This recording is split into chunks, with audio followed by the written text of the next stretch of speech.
السلام علیکم ورحمۃ اللہ وبرکاتہ نحمدہ ونصلی علی رسولہ الکریم اما بعد فاعوذ باللہ من الشیطان الرجیم بسم اللہ الرحمن الرحیم الصلاۃ والسلام علیک یا رسول اللہ وعلی آلک واصحابک یا حبیب اللہ۔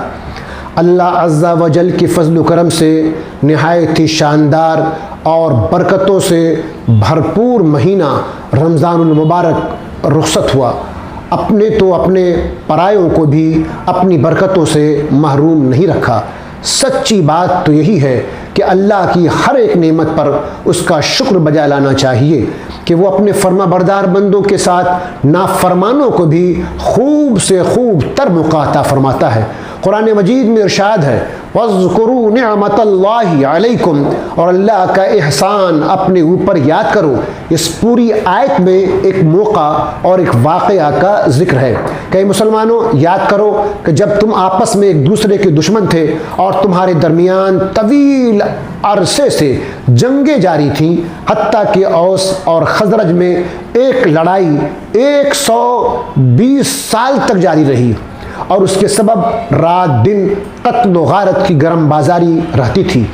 لیکن اسلام کی بدولت عداوت دشمنی دور ہو کر آپس میں دینی محبت پیدا ہوئی اور نبی اکرم صلی اللہ تعالی وسلم کے ذریعے اللہ تعالیٰ نے تمہاری دشمنیاں مٹا دی اور جنگ کی آگ ٹھنڈی کر دی اور جنگجو قبیلوں میں الفت محبت کے جذبات پیدا کر دیے۔ تاجدار رسالت صلی اللہ تعالیٰ علیہ وسلم نے انہیں ایک دوسرے کا بھائی بنا دیا، ورنہ یہ لوگ اپنے کفر کی وجہ سے جہنم کے گڑھے کے کنارے پہنچے ہوئے تھے اور اگر اسی حال میں مر جاتے تو دوزخ میں پہنچتے۔ لیکن اللہ تعالیٰ نے انہیں حضور اکرم نبی رحمت صلی اللہ تعالیٰ علیہ وسلم کے صدقے دولت ایمان عطا کر کے اس تباہی سے بچا لیا۔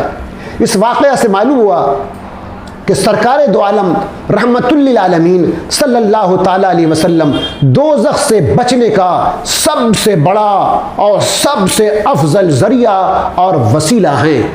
اس سے یہ بات واضح ہو گئی کہ سرکار دو عالم صلی اللہ تعالیٰ علیہ وسلم ہی ہم لوگوں کو دوزخ سے بچانے کا سب سے بڑا ذریعہ اور وسیلہ ہیں۔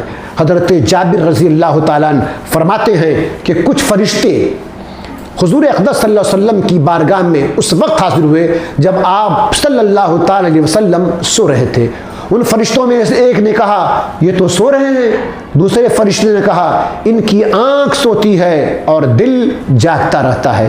فرشتوں نے کہا آپ کے ان صاحب کی مثال ہے، لہٰذا وہ مثال بیان کرو۔ ایک نے کہا وہ تو سو رہے ہیں، دوسرے نے کہا ان کی آنکھ سوتی اور دل بیدار رہتا ہے۔ انہوں نے کہا کہ ان کی مثال اس آدمی جیسی ہے جس نے گھر بنایا، اس میں دسترخوان بچھایا اور بلانے والے کو بھیجا، تو جس نے اس کی دعوت قبول کر لی وہ گھر میں داخل ہوا اور دسترخوان سے کھانا کھایا، اور جس نے دعوت قبول نہ کی وہ نہ گھر میں داخل ہوا اور نہ دسترخوان سے کھانا کھا سکا۔ فرشتوں میں سے ایک نے کہا اس کا مطلب بیان کیجئے تاکہ بات سمجھ میں آ جائے۔ ان میں سے ایک نے کہا یہ تو سو رہے ہیں، دوسرے نے کہا ان کی آنکھ سوتی ہے اور دل بیدار رہتا ہے۔ فرشتوں نے کہا گھر سے مراد جنت ہے اور بلانے والے سے مراد حضرت محمد مصطفیٰ صلی اللہ تعالیٰ علیہ وسلم ہیں۔ تو جس نے محمد صلی اللہ علیہ وسلم کی اطاعت کی اس نے اللہ تعالیٰ کی اطاعت کی، اور جس نے ان کی نافرمانی کی اس نے اللہ تعالیٰ کی نافرمانی کی۔ محمد صلی اللہ علیہ وسلم اچھے اور برے لوگوں میں فرق کرنے والے ہیں۔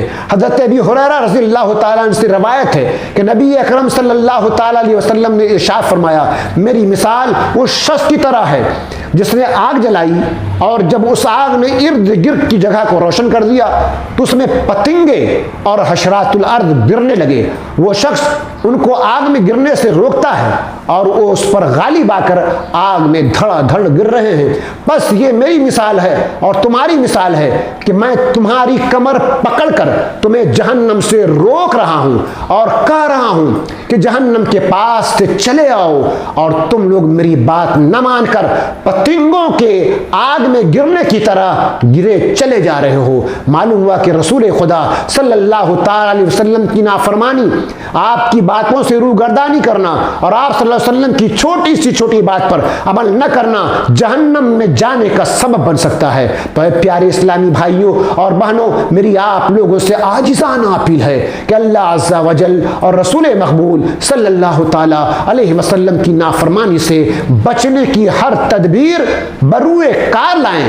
موجودہ دور میں جاہلوں، نادانوں، نافرمانوں کی ایک بڑی تعداد شریعت اور دین سے لوگوں کو گمراہ کرنے میں اپنا وقت ضائع کر کے اپنے کو جہنم میں پیش کرنے کے ساتھ ساتھ دوسروں کو بھی جہنم تک پہنچا رہے ہیں۔ بچ جائیے ایسے لوگوں سے۔ اللہ عز و جل ہم سبوں کو ایمان پر اور آقا علیہ الصلاۃ والسلام کی محبت پر اور ان کے ادب پر استقامت عطا فرمائے۔ وآخر دعوانا الحمدللہ رب العالمین۔